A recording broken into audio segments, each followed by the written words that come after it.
जय भवानी. मी मराठी माणूस प्रदीप. छावा चित्रपट जसा आला आहे म्हणजे यायच्या आधी तर कॉन्ट्रावर्सीमध्ये सापडला. म्हणजे अनेकांना ते सीन काय उपटले नाहीत काय नाहीत. आता मला सांगा एक गोष्ट, आपण अनेकांनी तुम्ही तुमच्यातला चित्रपट पाहिला. काय या चित्रपटात चुकीचं केलं हो? काय या चित्रपटात इतिहासाची तोडमोड केली? काय या चित्रपटात चुकीची गोष्ट दाखवली? आता त्या ट्रेलरवरनं म्हणून मी मागच्याही व्हिडिओ बनवल्या होत्या. मी एकमेव असा माणूस होतो जो या ट्रेलरवरती मला असं वाटतं सकारात्मक बोललो होतो की या गोष्टी लेझिम महाराज काही खेळले नाहीत का? त्यांनी कधी आनंद उत्सव साजरा केला नाही का?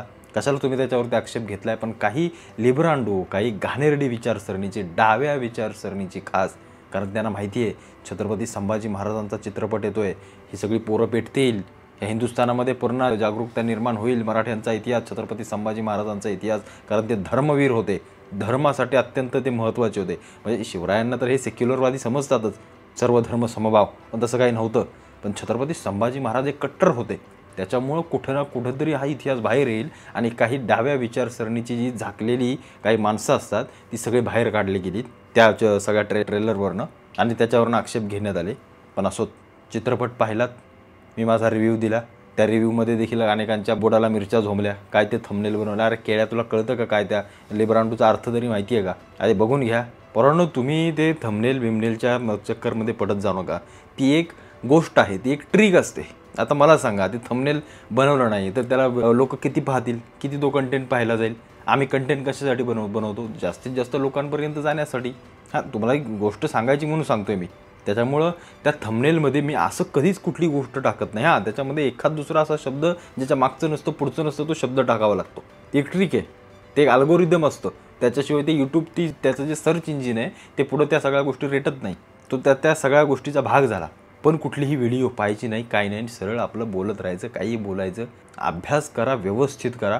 कोणतीही प्रतिक्रिया देताना एक गोष्ट मी तुम्हाला तुमच्या आयुष्यामध्ये चांगलं सांगतो, कुठलीही तुमच्या घरात असो, तुमच्या समाजामध्ये असो, तुमच्या गावात असो, तुमच्या कंपनीमध्ये असो, ऑफिसच्या क्षेत्रात, कोणत्याही क्षेत्रात, कोणतीही प्रतिक्रिया देण्याआधी प्रत्येक गोष्टीचा बारीक विचार करायचा, अभ्यास करायचा, त्याची पुरेपूर आपल्याला माहिती पाहिजे, नंतर आपली प्रतिक्रिया द्यायची.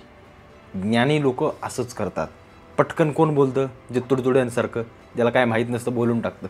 हे असं काही करत जाऊ नका. त्याच्या माझ्या व्हिडिओ तुम्ही आधी पहा, त्याच्यानंतर प्रतिक्रिया द्या. छावा चित्रपट चालला आहे, धुमाकूळ घालतोय आणि खरोखर धुमाकूळ घातला पाहिजे. भारतात नव्हे, महाराष्ट्रात नव्हे तर अख्ख्या जगभरात, संपूर्ण जगभरातल्या लोकांना समजलं पाहिजे की छावा छत्रपती संभाजी महाराज नक्की कोण होते.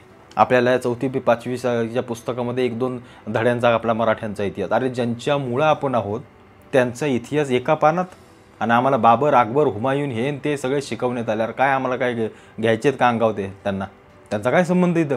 पण कुठे ना कुठेतरी एवढ्या मोठ्या पडद्यावरती एवढा मोठा चित्रपट आलाय आणि तो गाजतोय, हे सगळ्यात महत्त्वाची गोष्ट आहे. आता या चित्रपट काढल्यानंतर त्याच्यामध्ये पैसा लागतो, त्याच्यासाठी प्रत्येक गोष्ट लागते. आपण तिकीट काढतो, त्यातून त्यांना पैसा मिळतो. अनेक जण म्हटले की याला ग्लॅमरस रूप, काही जण लेखक होते, लेखक, इतिहासकार, हे फक्त पैशासाठी चित्रपट काढतात. बेटा मग तू तुझी पुस्तकं फुकट विक बघू. तुझ्या 40 आवृत्त्या तू काढल्यास बरोबर, हां, पैसे कमवण्यासाठी. तू इतिहासकार झालास लगेच, इकडचं तिकडचं छापून बघून लिहून, तेव्हा नाही तुला कळलं. हे असले येडे, असली बांडगुळ काही हे बाहेर काढलेले, हे स्वतःचं ठेवतील झाकून, दुसऱ्याचं वाकून बघतील. पण आता फायनान्शियली हा चित्रपट उत्तम पैसा कमवेल आणि तो कमवला पाहिजे. कारण या चित्रपटासाठी एवढा मोठा खर्च केला आहे, एवढी मेहनत घेतली आहे, त्याचा विचारही तुम्ही करू शकत नाही. म्हणजे विकी कौशलांच्या एखाद्या इंटरव्ह्यूमध्ये ते सांगत होते की मी त्या घोड्याचं सगळं ते सीन आणि घोड्यावरती बसणं, तसं ते वाटणं की मी राजा आहे असा, त्याच्यासाठी 6 ते 7 महिने ते मेहनत घेत होते. रोज घोडा चालवायचे. ही छोटी गोष्ट नाही आहे, छोटी मेहनत नाही आहे. 2-2, अडीच वर्ष लागतात एक चित्रपट बनवायला. असोत, या सगळ्या गोष्टींवरून चित्रपटाच्या एका दिवसाची कमाई 20 ते 25 कोटी झाले. कारण सर्वांनी हा पहिल्याच दिवसापासून, पहिल्याच शोपासून असा मोठा प्रतिसाद दिला आहे. या हा चित्रपट खरोखर येणाऱ्या काळामध्ये चांगली लाखो करोडोंची कमाई करेल आणि कुठे ना कुठेतरी जगभरात पोचेल. पण मी जेव्हा सगळ्या गोष्टी पाहत होतो, सर्च करत होतो, बाबा ह्या म्हटलं नक्की ह्या लोकांनी मानधन किती घेतलं आहे? जे कोण महत्त्वाचे कलाकार आहेत त्या सगळ्या महत्त्वाच्या कलाकारांनी मानधन किती घेतलं आहे म्हटलं ते एकदा तुम्हाला सांगितलं पाहिजे. कसं असतं ना की यांना मानधन कसं दिलं जातं, एक फिक्स असतं. आता चित्रपट चांगला चालला तर डायरेक्टर किंवा जे कोण निर्माते वगैरे असतील ते त्यांना एक स्वखुशीने देखील पुन्हा एकदा देतात पैसा.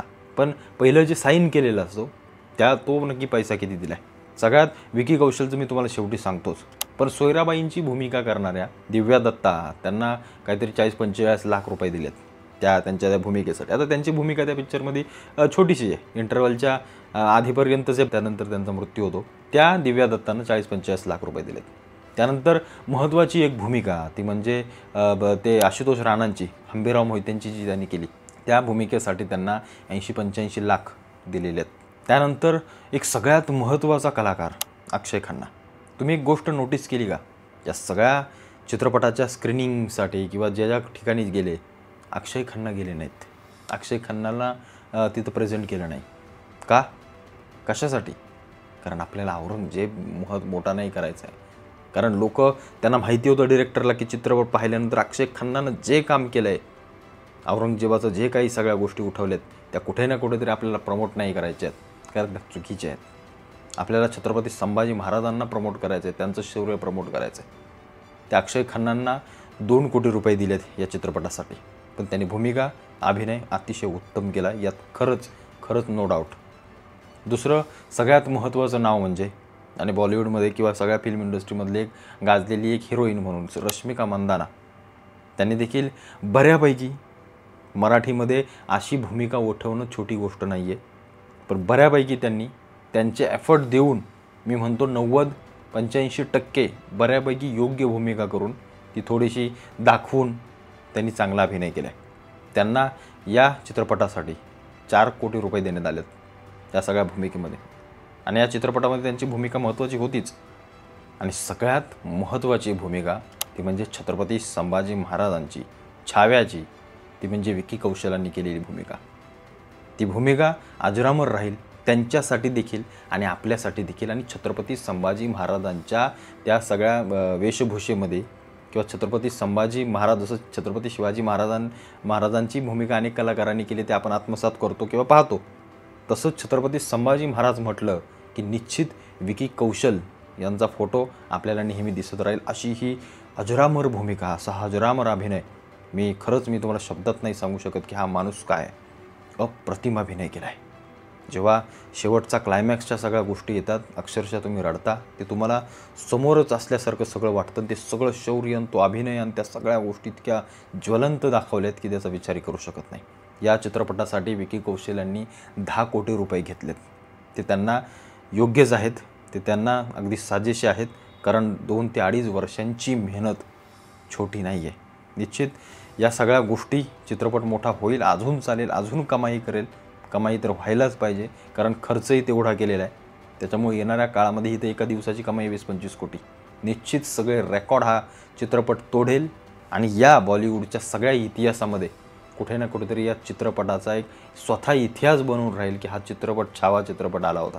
हे बाहुबली वगैरे सगळ्यांचे रेकॉर्ड निश्चित तुटतील आणि लोक याला अजून मोठा प्रतिसाद देतील असं मला वाटतंय.